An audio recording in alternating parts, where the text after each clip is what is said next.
Okay, we found another hot springs Chena River Hot Springs north of Fairbanks. to Fairbanks. Pretty good. It's got Pretty a awesome. pool and Yeah. indoor hot tubs and Indoor this pool. big adult only rock pool. only hot Hot. springs pool. Pretty awesome. We're enjoying it. Good way to spend the day on a cloudy day. Cloudy, rainy day. Yep.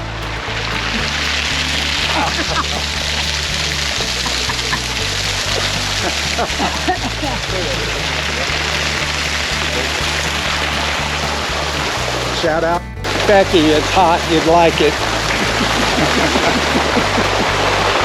You would really like it.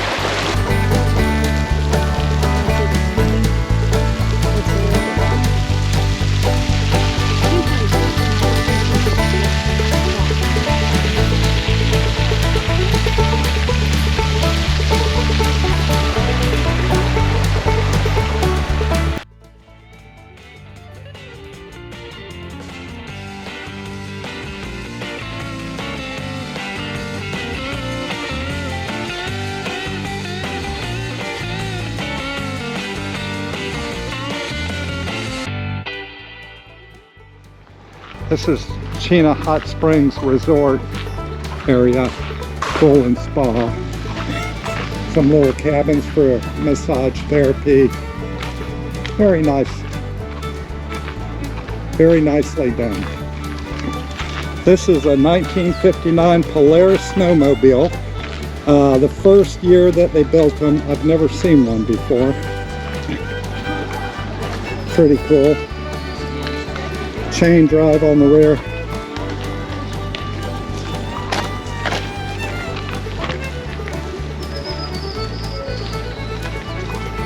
But they're rare to come by. We had a good time here. Swimming pool, hot tubs inside and outside. Pretty sweet. There he is. There's a moose.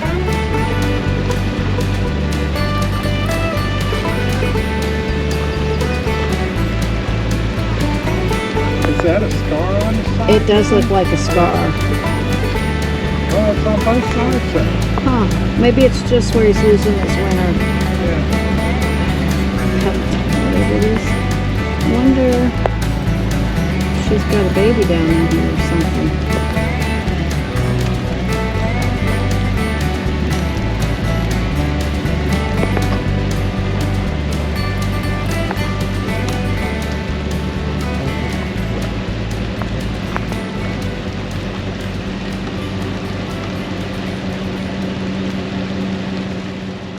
We had decided to stay at Nenana, I don't know, 4 or 5 days ago when we did laundry there because the town just looked like old Alaska, and the people at the laundromat were just the kindest, friendliest people we had talked to maybe all summer.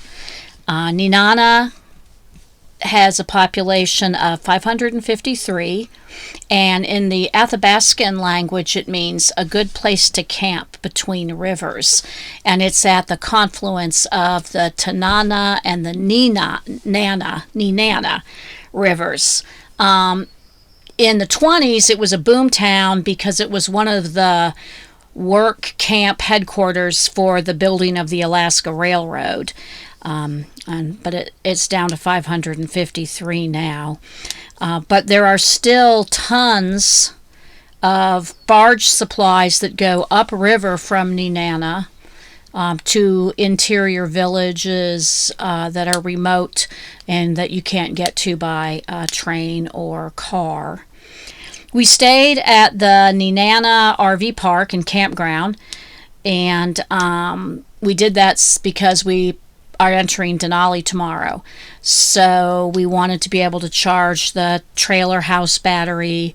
We wanted to charge all our Blue Eddy batteries and get all of our electronics charged up for the week in the national park.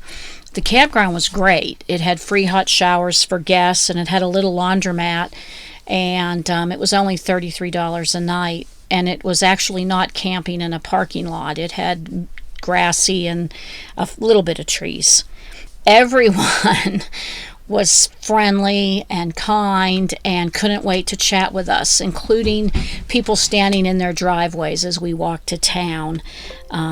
Maybe it was the long, cold winter that lasted well into May, they said, but people were genuinely happy to see us and chat. We did not record our visit to the Nenana Cultural Center, where we met some local artists. I bought a beautiful watercolor from one of the fellas, and we met local legend Miles Martin, who has his own YouTube channel called Miles of Alaska that I would go check out.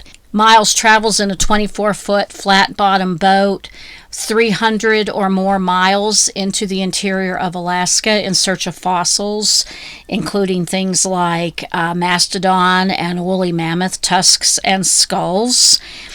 I think this might be one of my favorite places as far as people go. You really felt like you were part of the community and that they were just welcoming and happy to see you. I would definitely go there again.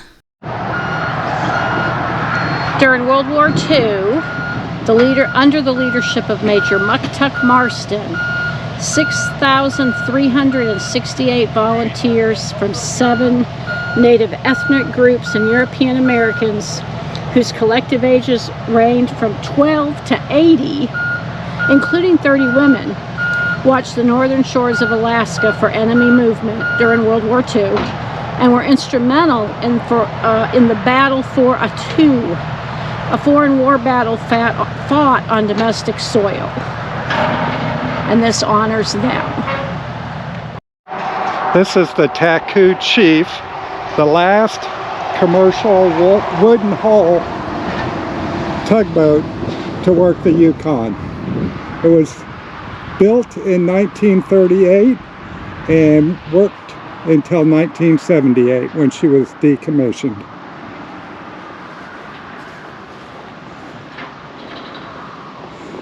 And this is her final resting place in Nenana.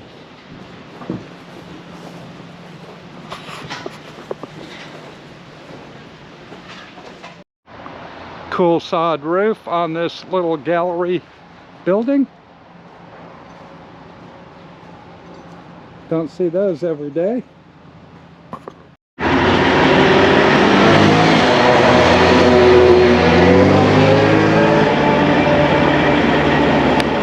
That's the side of the grocery store here in Nenana.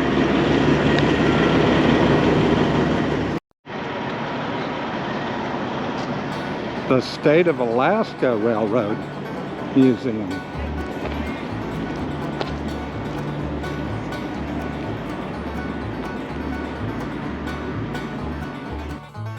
This is the original office at the depot, which was built in 1923 here at Nenana.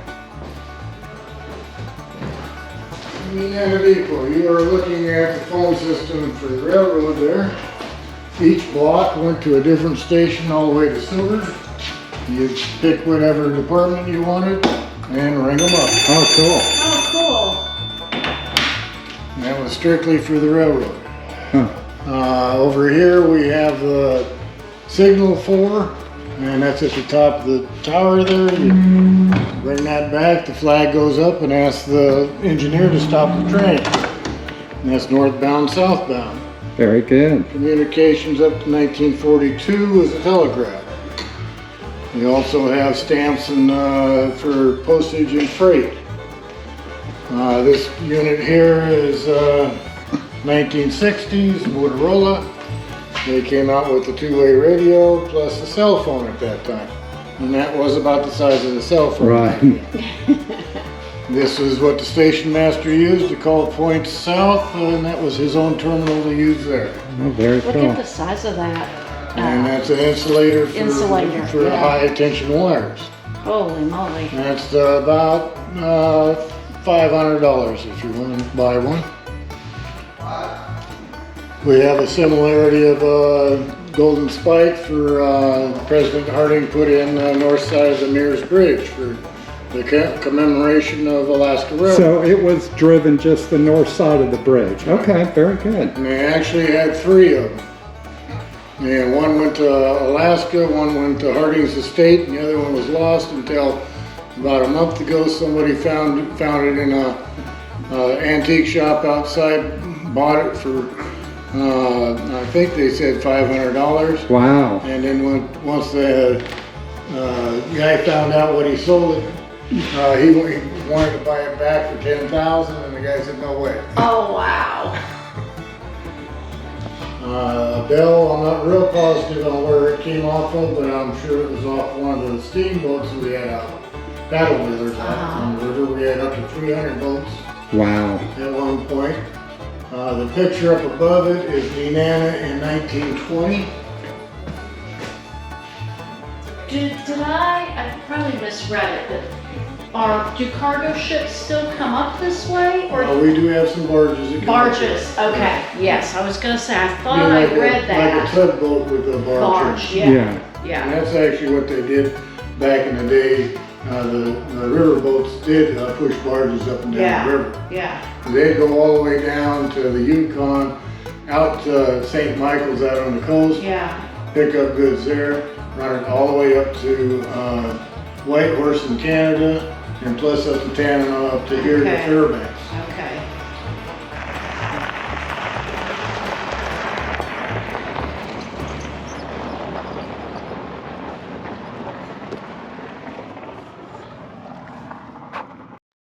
Okay, so what is the Nenana Ice Classic? The Nenana Ice Classic is a statewide, possibly nationwide, worldwide betting on when the ice breaks up on the Nenana River. And they put a tripod, that's actually a quad pod, the guy said, in the middle of the river. And when the ice breaks up, it's tethered over here to this. And you can see the clock down in the littler building. It trips the clock. It trips the clock. It has to float 100 miles down, so the river has to really be broken up.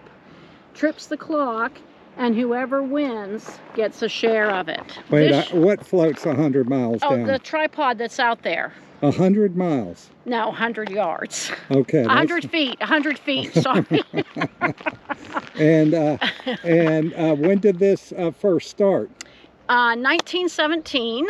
Some railroad workers They erected it. Just so they could bet on it. Yeah, just for something to do, because I imagine in 1917 it was pretty remote. So like this past year, it raised almost $250,000 dollars.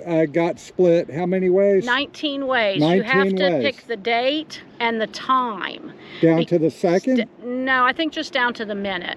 Because if you just say 2 p.m., 2:01 is going to win. So yeah, 19 people split the pot. They didn't get to split the whole thing, but they each got about $6,000. So $6,000 more than you had the day before. Another cool thing about Nenana is this railroad bridge over here. Chuck filmed the Warren G. Harding Railroad car that was on display up in Fairbanks. The Golden Spike was driven just on the north side of, that's where the completion of the Alaska Railway was. That Harding rode the train up for and drove the Golden Spike right over there. So that's pretty cool. Yep. It's a cool little There's town. the Native American, Native Alaskan Veterans Bridge that we crossed earlier coming into town. Very nice little cool town. It is real cool.